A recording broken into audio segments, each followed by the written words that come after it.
কিছু কিছু মেয়েদের বিয়ের পর অহংকার দেখলে মনে হয় জামাই তো নয়, যেন বিশ্বকাপ পাইছে। কিন্তু বাস্তবে বিশ্বকাপ তো নয়, ফুটবলের মতো একটা টাক পাইছে। বাড়ির মেজো ছেলেদের বিয়ের মূল উদ্দেশ্য কি জানেন? শ্বশুর বাড়ির সব ক্ষমতা হচ্ছে বাড়ির বড় ছেলের বউয়ের, আর সব আদর হচ্ছে ছোট ছেলের বউয়ের। আর মেজো ছেলের বউয়েরা তো সংসারে সবচেয়ে গুরুত্বপূর্ণ ভূমিকা পালন করে, কারণ মেজো ছেলেরা বিয়েই করে বাড়ির কাজের মহিলার অভাব পূরণ করতে। Good morning everyone, bye bye.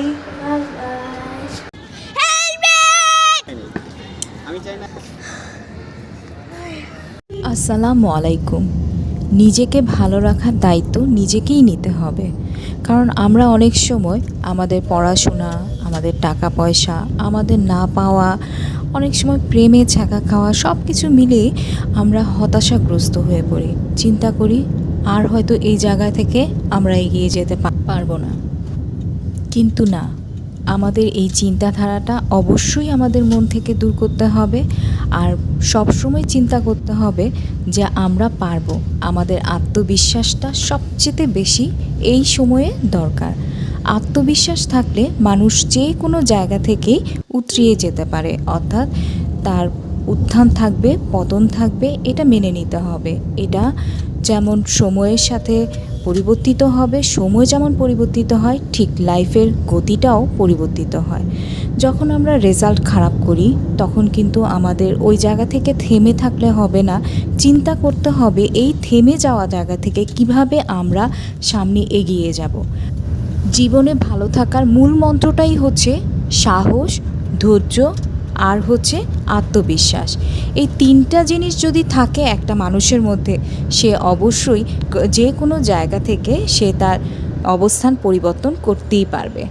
আর একটা ব্যাপার হচ্ছে কি, আমরা সবসময় প্রাণবন্ত থাকবো, সবসময় পজিটিভ একটা থিঙ্কিং থাকতে হবে আমাদের মধ্যে।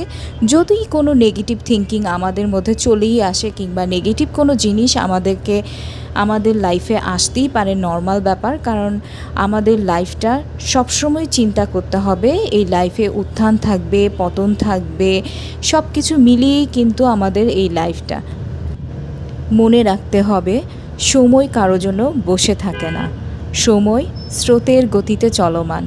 তাই নিজেকে এগিয়ে যেতে হবে, নিজের পথভ্রষ্ট হওয়া যাবে না, এবং নিজের সাথে সাথে নিজের মনকেও অনেক রিফ্রেশ রাখতে হবে, এবং নিজেকে প্রাণবন্ত থাকতে হবে, হাস্যোজ্জ্বল থাকতে হবে। শুরুতেই বলেছি, নিজেকে ভালো রাখার দায়িত্ব নিজেকেই নিতে হবে। নিজেকে ভালো রাখার জন্য একটু সময় সময় স্বার্থপরতাও হতে হবে। নিজেকে ভালো রাখার জন্য স্বার্থপর হতে হবে। ছোট্ট এই ভিডিওটা নিয়ে চলে এসেছিলাম, আবারও ভিডিও নিয়ে চলে আসব। আল্লাহ হাফেজ। আসসালামু আলাইকুম। সকাল সকাল প্রিয়কে স্কুলে নিয়ে যাওয়ার পরে আমার মনে হচ্ছিল একটু ছাদ বাগানটা ঘুরে আসি। তো ছাদ বাগানে গিয়ে দেখি অনেক সুন্দর পেঁপে গাছে পেঁপে ধরেছে, আর পেঁপে গাছের পেঁপেগুলো দেখে সত্যি আমার মনটা ভরে গিয়েছে জানো। আর এই মিষ্টি হাওয়ার মধ্যে পেঁপের পাতাগুলো একটু দোল খাচ্ছে, তাতেও মনে খুব আনন্দ পাচ্ছি। তো তোমরা ছাদ বাগানে কে কীভাবে ছাদ বাগান করো তা অবশ্যই কমেন্ট করে জানাবা। আর আমার কিন্তু ছাদ বাগান খুব ভালো লাগে, গাছ প্রেমিক বলতে পারো আমাকে এক হিসাবে। তো যেটা হচ্ছে, এরই মধ্যে বাসায় চলে আসলাম। বাসায় চলে এসে দেখি ওভেনটা খুবই ময়লা হয়ে গিয়েছিল। তো ওভেনটাকে ক্লিন করতেছি একটু একটু করে। তো মানে আষ্টে ময়লাগুলো তোলার জন্য আমাকে অনেকটা সময়ই এটাকে ধরে ধরে ক্লিন করতে হচ্ছিল। তারপরে এটাকে ফিটিংস করে নিলাম। আর এরই মধ্যে আম্মু বলতেছে যে আজকে বাসায় গেস্ট আসবে, তো গেস্টের জন্য কি রান্না করা হবে সেজন্য আমরা দুজনেই মোটামুটি চিন্তা করলাম যে আজকে গরুর মাংসে বিরিয়ানি রান্না করলে কেমন হয়, আর হচ্ছে ডিমের কোরমা। এই দুইটা জিনিস দিয়ে খুব ভালোভাবেই মেহমানদারি করা যাবে আর খুব ভালোও লাগবে। তো এর মধ্যে পানি ফুটতে দিয়েছি। পানি ফুটে আবার ফিল্টারিং করা হয়। তো মাংসগুলো ফ্রিজ থেকে বের করে নিয়ে এখানে প্রায় 4 কেজির মতো মাংস আছে, আর হচ্ছে 2 কেজি পোলা চাল দিয়ে বিরিয়ানি রান্না করে নিব। আমরা ওয়েট করতেছি যে কখন গেস্ট আসবে। তো গেস্ট আসছে, আমাদেরও প্রায় রান্না শেষ হয়ে গেছে। অবশ্য গেস্ট আসার কথা রাতে, তো রাতের খাবারটাই অ্যারেঞ্জ করা হয়েছে আজকে। তো আমরা অবশ্য দুপুরবেলা অল্প করে খেয়েছি। তো বিরিয়ানিটা অসম্ভব টেস্ট হয়েছিল। মানে তোমরা বাইরের বিরিয়ানিটা কীরকম পছন্দ করো জানি না, তবে আমার কিন্তু খুব ভালো লাগে। কিন্তু আজকের বিরিয়ানির ফ্লেভার থেকে শুরু করে পুরোটাই বাহিরের, মানে মনে হয়েছে যে রেস্টুরেন্টে গিয়েছি, হয়তো সেখান থেকেই খাবারটা আনা হয়েছে, মানে এতটাই মজা হয়েছে। তো যাই হোক, এর মধ্যে খাওয়া দাওয়া শেষে আমরা আবার কি করলাম, এখন যেটা হচ্ছে আইসক্রিম। আর বিরিয়ানির শেষে তো কোল্ড ড্রিঙ্কস, আইসক্রিম না হলেই নয়। তো আমার তো আইসক্রিম খুবই ফেভারিট একটা খাবার, তো আমি আইসক্রিমটা খাচ্ছি এখন রিল্যাক্স মোডে।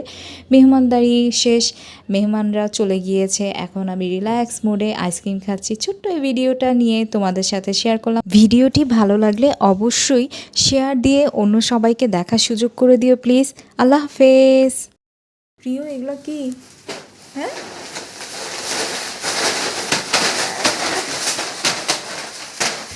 দেখো কি করলাম।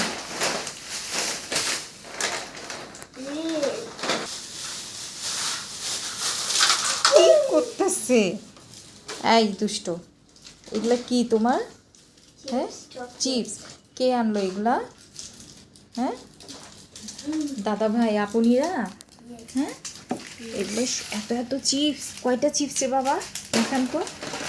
1 2 হ্যাঁ, this one for হয়েছে। এত এত এত কথা বলে না। 1 2 3 4 I can do the times table.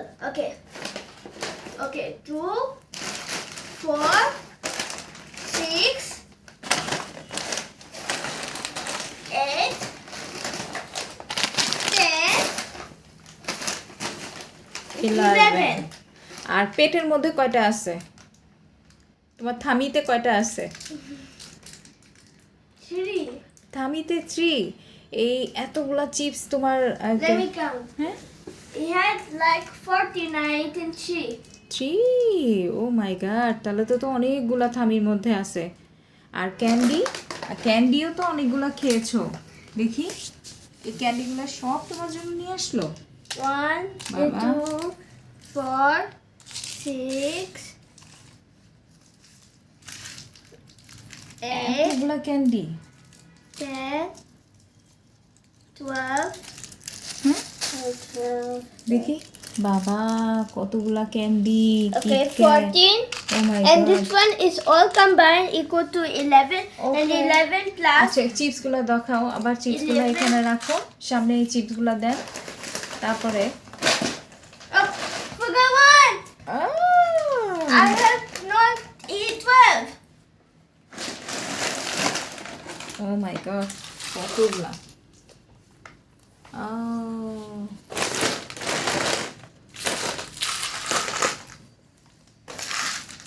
এতগুলা ক্যান্ডি, দুষ্ট। This one is inside the box.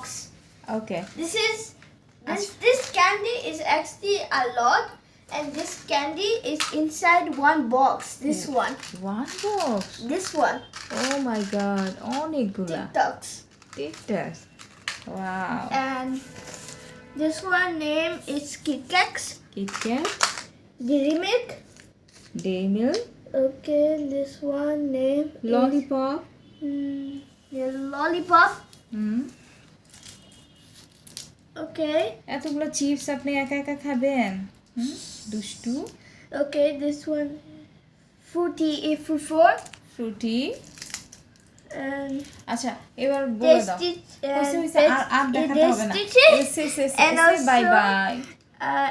air Baby, look air at me. minty fresh. ইয়ার মিন্টি ফিশ। আচ্ছা, সে bye by.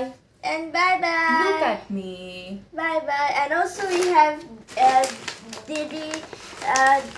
Didos chips. Okay, We have ring chips. We have potato chips. We have mixture. Mr. Twisty. Hmm, And we have আলুস। alus. And we have Lay's. Lay's. One packet. No, এই যে এটা কি? This is ডিডস। Okay okay, say bye bye. Bye bye.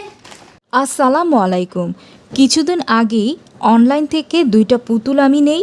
পুতুলগুলো দেখতে অনেক সুন্দর, তাই ভাবলাম 2 মেয়ের জন্য 2টা নেই। যাই হোক, এবার বলি আসল কথা। যেহেতু বাচ্চারা নতুন খেলনা পাওয়ার পর এইটা কিছুদিন অনেক যত্নে রাখে, আর আমার ফাইজা তো এটা প্রতিদিন নিয়েই ঘুমায়। কিন্তু যেদিন সে পুতুলটা নিয়ে ঘুমায় সেদিন রাতেই ঘুমের ঘোরে কান্না করে আর পুতুলটাকে ফেলে দেয়, আর প্রচুর কান্না করে। আমাকে বলে, আম্মু পুতুলটা ফেলে দাও, পুতুল আমাকে মারে।